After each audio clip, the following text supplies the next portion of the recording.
In this case, the FISA court said that they had reason to doubt the reliability of FBI applications across cases because of the level of misleading information that you personally signed off on. Do you regret your role in this unprecedented misleading of a FISA court? I don't regret my role. I regret that Why it not? happened. What the Federal Bureau of Investigation, the agency you led, what it said in subsequent cases. That, I suggest to you, is an incredible dereliction of duty. Indeed, a betrayal of your responsibility as director of the FBI. Former FBI Director James Comey thought he could escape accountability, but Republican Senator Josh Hawley brought the receipts and completely dismantled him on live television. Hawley immediately went on the attack, quoting the FISA court's unprecedented, scathing rebuke of the FBI's fraudulent surveillance applications against Carter Page. When Hawley demanded to know if Comey regretted his role in this historic deception, Comey arrogantly tried to split hairs, muttering, "I don't regret my role. I regret that it happened." Chairman, Mr. Comey, we've heard a number of things this morning. We've heard you say a number of times that the OIG found problems in FISA applications across the board, but of course it was only this FISA applications, these involving Carter Page that you signed off on, that drew an unprecedented rebuke from the FISA court, which I'm sure you remember. Let me just quote from that FISA court order. "The frequency and seriousness of these errors in a case that, given its sensitive nature, had an unusually high level of review at both DOJ and the Federal Bureau of Investigation, have called into question the reliability of the information proffered in other FBI applications." Do you remember that order from the court? It came after I left, as I recall, but I remember reading about it, yes. And have you ever known the court to issue any other such order that you're familiar with? Yes. You have known the court to issue orders rebuking the FBI for misleading it in the past? Yes. Shortly before 9/11, there was significant criticism by the FISA court of the quality of FISA applications. And the court said that the frequency and seriousness of the errors in applications led it to doubt the reliability of all FBI applications in all other cases? I don't remember the exact words, but something similar. And as I recall, they banned at least one agent from appearing in FISA applications. Yeah, well, that's not what they did here. I mean, in this case, the FISA court said that they had reason to doubt the reliability of FBI applications across cases because of the level of misleading information that you personally signed off on. Do you regret your role in this unprecedented misleading of a FISA court? I don't regret my role. I regret that Why it not? happened. I'm sorry? Why don't you regret your role in the unprecedented misleading of a FISA court? Well, I regret that the FBI supplied information to a FISA court that was inaccurate, incomplete, and should have been updated. Do you regret that you signed off on it? Well, I regret that it happened. The only reason I'm hesitating is what the FBI director does in connection with a FISA is actually very narrow, but put that to the side. It's important that it be accurate, and it wasn't, and I regret that very much. Listen, you said this several times. I frankly don't understand it. The certification that the statute requires is a certification by the FBI director as to the contents of the application. You signed off on it. The FISA court said it was so misleading that it now had reason to doubt the FBI's truthfulness across the board. Are you responsible for these certifications or not? I don't believe you're accurately describing the statutory requirement for certification. Are you responsible for these certifications or not? Answer my question. I sign certifications on every FISA that the FBI sends over to the FISA court, including these. Are you responsible for this misleading evidence given to the FISA court? Yes or no? Yes, in the sense of command responsibility. No, in that I didn't have personal knowledge that would have led me to understand that we weren't supplying complete information. Let's talk about what personal knowledge you have. When you certified the first Carter Page FISA application, you believed that Mr. Steele was working for the Democratic Party, didn't you?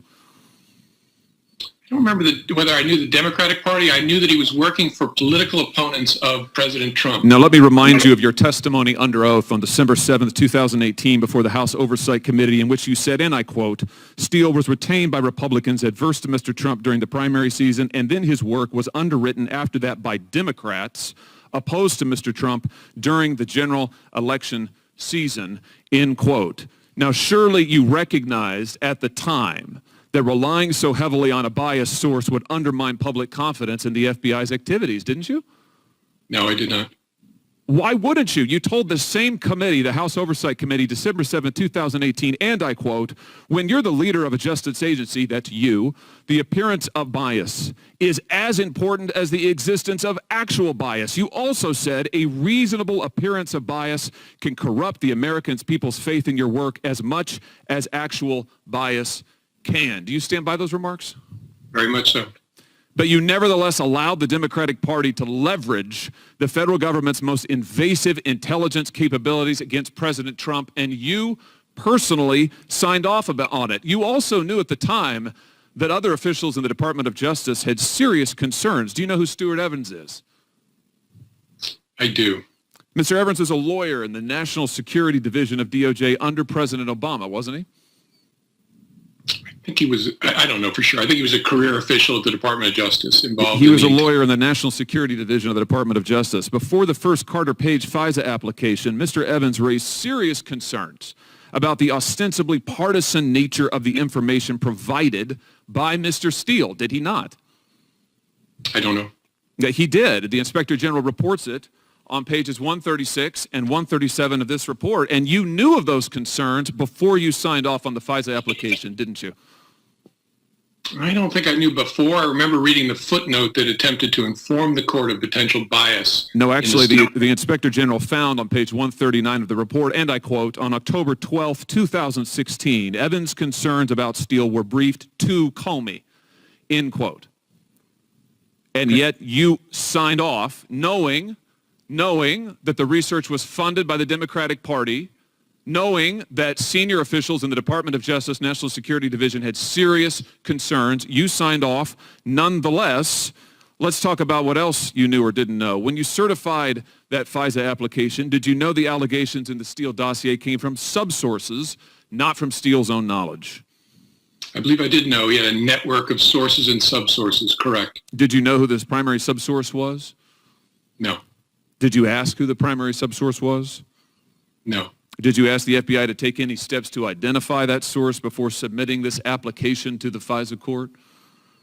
I don't know whether I asked. I knew there was an effort underway to try to replicate Steele's source network so we could figure out what to make of Steele's reporting. Well, what the Inspector General concluded was that Comey told us, this is page 153, that the application seemed factually and legally sufficient when he read it, and he had no questions or concerns before he signed it. Surely you realize that the source's identity and his motives, this subsource, who we now know may well have been a Russian agent, that would affect his credibility, correct? I thought it was important that we were informing the court of any potential bias from any source. And I remember reading language in that initial filing that addressed that potential bias issue with respect to the Steele reporting. So I'm sorry, your testimony now is that you informed the court of potential problems with the subsource, political motivations, connections to foreign governments. The FISA court was informed about that? No, I'm sorry. I understood your question to be about whether we informed the court about potential bias in Steele's reporting. I didn't know the identity or any information about subsources. So you personally authorized an unprecedented surveillance on an individual associated with the presidential campaign during that campaign's ongoing time period, October of 2016. You signed off personally on 2 further applications based on information from a source that you believed, correctly, worked for the Democratic Party, and the source's information, it turns out, was coming from a suspected Russian agent, yet you did nothing to try to verify any of this information. You brushed aside the concerns of high-level national security lawyers at the Department of Justice. How are the American people to trust you or the FBI following abuses like this? I disagree extensively with your predicate.